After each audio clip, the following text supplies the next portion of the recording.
Hello दोस्तों, कैसे हैं आप लोग।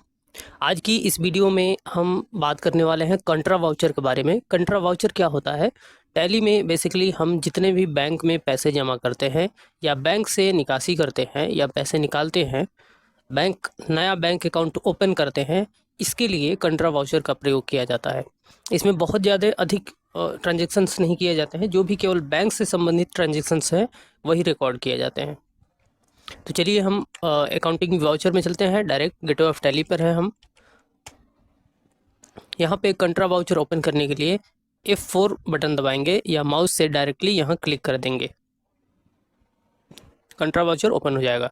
उसके बाद यहाँ पे आपको दो कंडीशंस होगा, या तो बैंक से जमा होगा या तो बैंक से निकासी होगा। इसके सिवाय कोई दूसरा ट्रांजेक्शन नहीं होता है। इसके लिए हमने वर्ड में यहाँ पे कुछ एग्जांपल्स बनाए हैं। जैसे मान के चलिए open account in XYZ bank with ₹50,000, यानी कि 50,000 रुपये से XYZ बैंक में खाता ओपन किया गया।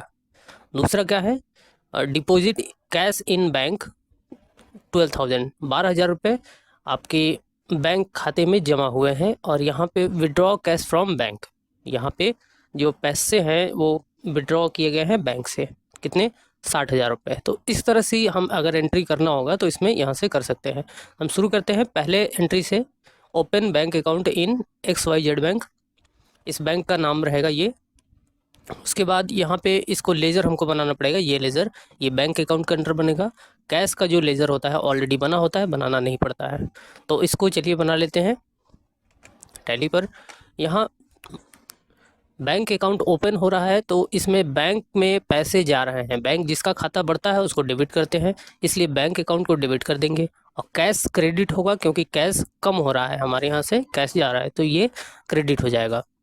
अब चलते हैं टैली में, इसकी एंट्री करते हैं। पहले पूछ रहा है क्रेडिट किसको करना है, तो क्रेडिट हमको करना है कैश को। टैली में जो पहले पूछते क्रेडिट पूछते क्रेडिट करना है, डेबिट पूछते डेबिट करना है। तो यहाँ पे कैश को सेलेक्ट कर लेते हैं। जो अमाउंट होगा वो हम सेलेक्ट कर लेंगे।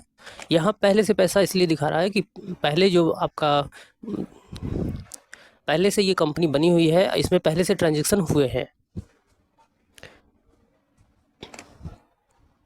चलिए हम 50,000 रुपये इसमें क्रेडिट कर रहे हैं। आगे बढ़ेंगे। फिर डेबिट के लिए पूछ रहा है, तो डेबिट के लिए यहाँ पे और कोई हमारे पास लेज़र नहीं बना है, तो इसमें हम बना लेंगे Alt+C बटन दबा के बैंक अकाउंट।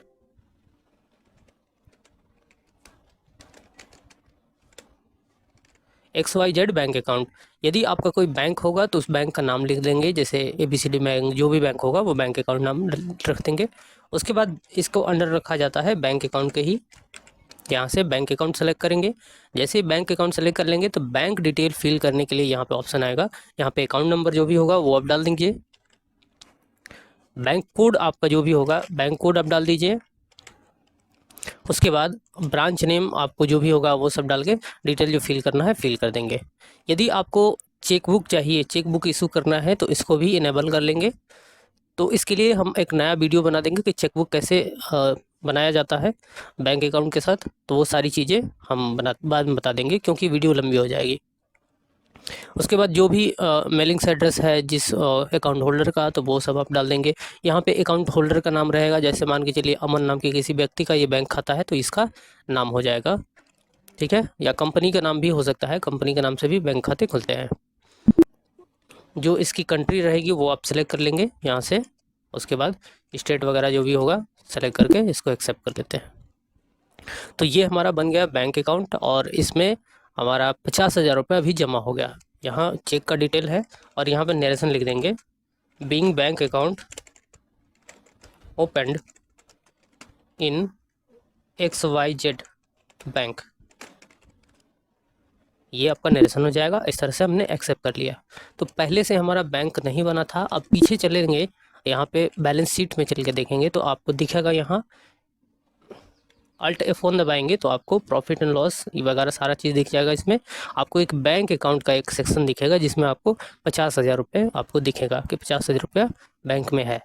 अब चलते हैं बैक और फिर एक एंट्री कर लेते हैं, अगली एंट्री क्या है, deposit cash in bank account ₹12,000, यानी कि बैंक में 12,000 रुपये जमा किए गए।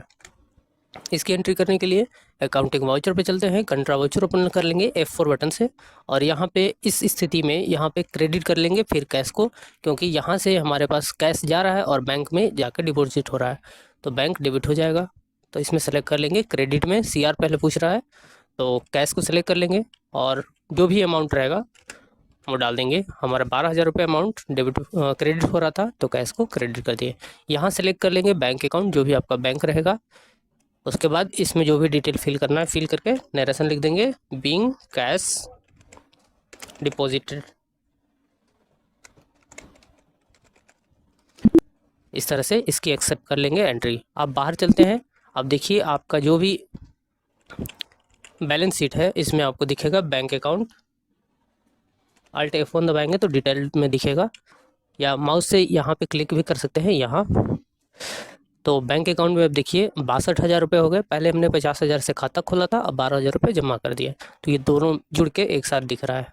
अब अगली एंट्री क्या है उसको भी कर लेते हैं अकाउंटिंग वाउचर में।